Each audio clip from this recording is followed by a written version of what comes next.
1981 ஆண்டு தேவனின் குரலின் பதிவுகள் தொடங்கிய போது சகோதரர் ஜோசப் பிரணாம் இந்த டேப்களில் உள்ள செய்தியின் ஒரு வார்த்தையை கூட மாற்ற மாட்டேன் என்று கர்த்தரிடம் ஒரு வாக்குறுதியை அளித்தார். அவர் தனது வாக்குறுதியை காப்பாற்றினார்.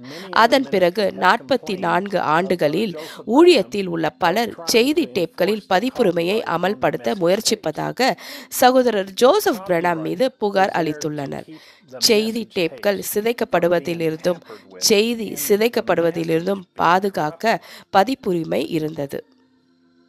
சகோதரர் வில்லியம் பிரானம் கூறினார், இதோ அன்றொரு நாள் அரிசோனாவில் டேப்களை பிரித்து நான் சொல்லாத விஷயங்களை சொல்ல வைக்க முயற்சித்தார்கள். அரிசோனா முன்மொழிவை பற்றிய தரிசனத்தை நினைவில் கொள்ளுங்கள். வேதம் உங்கள் கழுத்தில் ஒரு பாறை இருப்பது உங்களுக்கு மிகவும் நல்லது என்று கூறியது. மேலும் யாராவது பிரசங்கியாக இருக்கட்டும் அல்லது அவர் என்ன செய்ய விரும்புகிறாரோ அதிலிருந்து ஒரு வார்த்தையை எடுத்துக்கொள்வார்கள் அல்லது அதில் ஒரு வார்த்தையை சேர்ப்பார்கள். வார்த்தை கொடுக்கப்பட்டதை போலவே மக்கள் தங்கள் சொந்த விளக்கத்தை அளித்து நான் சொல்லாத ஒன்றை சொல்ல முயற்சிக்கிறார்கள்.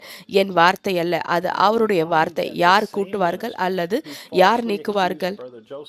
சகோதரர் ஜோசப் பிரணாம் வார்த்தையை, அதாவது இக்காலத்தின் செய்தியை ஏகபோகமாக வைத்திருக்கவும் தூய்மையாக வைத்திருக்கவும் முயற்சிப்பதாக பொய்யாக குற்றம் சாட்டிய அதே ஊழியர்கள் மக்களை ஏமாற்றும் ஒரு திட்டத்தில் சிதைத்திருப்பதை இப்போது காண்கிறோம். அதே ஊழியர்களின் அமைப்பு உலகளாவிய விநியோகிக்கப்பட்ட செய்தி பயன்பாட்டு திட்டத்தில் டேப்களை பிரித்து டேப்களுக்கு தங்கள் சொந்த விளக்கங்களை வழங்கியதற்காக குற்றவாளிகளாக கண்டறியப்பட்டுள்ளார்கள்.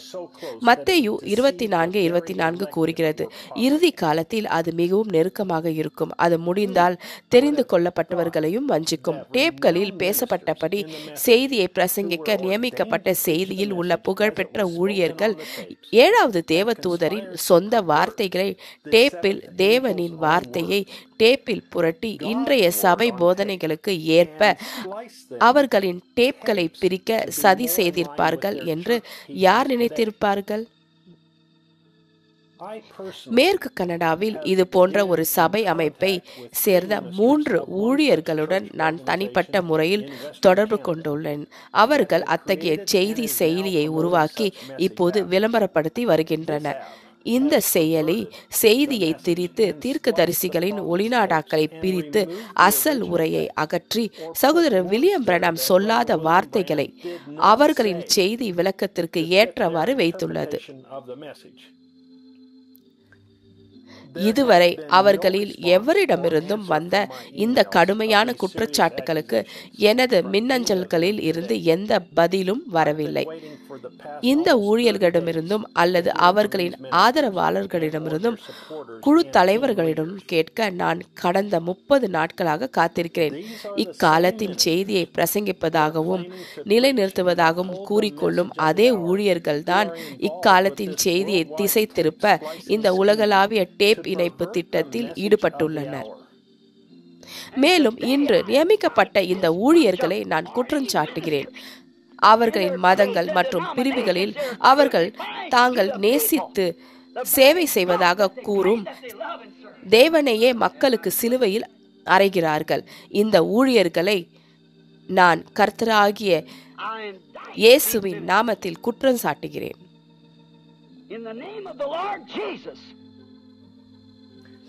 வணக்கம், என் பெயர் சகோதரர் டேவிட் எரிக்சன். இப்போது பிரணாம் கூடாரத்தில் இருந்தும் நற்செய்தியின் மரியாதைக்குரிய விசுவாசமான மற்றும் நேர்மையான கிறிஸ்துவ ஊழியரான சகோதரர் ஜோசப் பிரணாமிடமிருந்தும் நீண்ட காலமாக எதிர்பார்க்கப்பட்ட கழுகுகள் ஒன்று கூடும் கடிதம் இதோ. அன்புள்ள டேப் மனவாட்டிகளே, இப்போது நீங்கள் டேப்களில் உள்ளவர்கள். ஆண்டவரே, இந்த 6 சிறிய வார்த்தைகள் நமக்கு இயேசு கிறிஸ்துவின் மனவாட்டிக்கு என்ன அர்த்தம் என்பதை எவ்வாறு வெளிப்படுத்த தொடங்குவது? இது நமக்கு கிடைத்த இக்காலத்தின் செய்தியின் வெளிப்பாடு. தேவன் தனது தேவ தூதர் மூலம் தனது மனவாட்டியிடம் நீ என் குரலுடன் இருப்பாய் என்று எனக்கு தெரியும். இந்த ஒளிநாடாக்களில் உள்ள என் வார்த்தை உங்களுக்கு என்ன அர்த்தம் தரும் என்பது எனக்கு தெரியும். ஒளிநாடாக்களில் நான் பேசிய இந்த செய்திகள் இன்றைய எனது அடையாளமாக இருக்கும். என்ற வெளிப்பாடு உங்களிடம் இருக்கும் என்பது எனக்கு தெரியும். இந்த காந்த ஒளிநாடாக்களில் என் குரலை வைத்துள்ளேன், ஏனென்றால் இந்த செய்திகள் முழு வார்த்தையையும் முடிக்க வேண்டும். ஆயிரக்கணக்கானோர் என் குரலை ஒளிநாடாக்களில் கேட்பார்கள். இது என் ஊழியம் என்ற வெளிப்பாட்டை பெறுவார்கள். இது இன்றைய பரிசுத்த ஆவி. இது என் அடையாள செய்தி.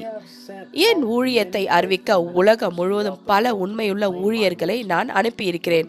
அவர்கள் திரும்பி வந்தபோது உங்கள் கட்டளைகளுக்கு கீழ்ப்படிந்து உங்கள் ஒளிநாடாக்களை இயக்கினோம். ஒவ்வொரு வார்த்தையையும் விசுவாசிக்கும் மக்களை கண்டோம். அவர்கள் உங்கள் செய்தியை பெற தங்கள் சொந்த வீட்டை ஒரு சபையாக மாற்றியுள்ளனர். உங்கள் அடையாளத்தின் கீழ் வரும் அனைத்தும் இந்த நேரத்தின் செய்தி.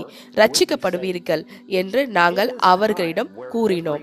ஒவ்வொரு மனிதனும் தன்னை ஆராய்ந்து இன்று தேவனின் பரிபூர்ண வழி என்ன என்று தன்னைத்தானே கேட்டுக்கொள்ள வேண்டிய நேரம் இது.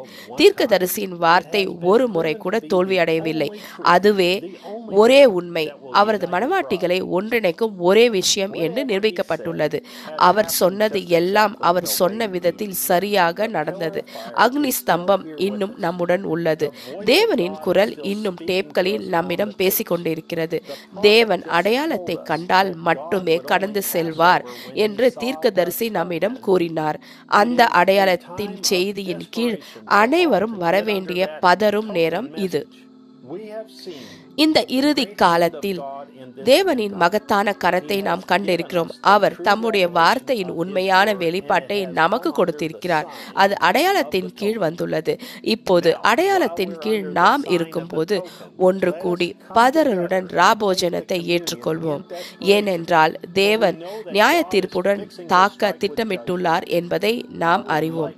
இந்த ஞாயிற்றுக்கிழமை நாம் செய்தியை கேட்கும் போது ஒரு ராபோஜனம் மற்றும் கால் கழுவுதல் சேவையை கேட்கவும் நடத்தவும் உங்கள் ஒவ்வொருவரையும் நான் அழைக்க விரும்புகிறேன்.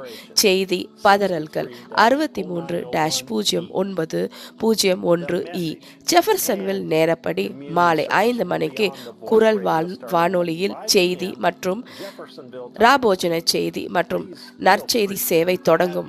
நீங்கள் விரும்பினால் உங்கள் உள்ளூர் நேரப்படி மாலை 5 மணிக்கு உங்கள் சேவையை நடத்த தயங்க வேண்டாம். ஏனெனில் எங்கள் வெளிநாட்டு விசுவாசிகள் பலர் அந்த நேரத்தில் உங்கள் சேவையை தொடங்குவது கடினமாக இருக்கும் என்பது எனக்கு தெரியும்.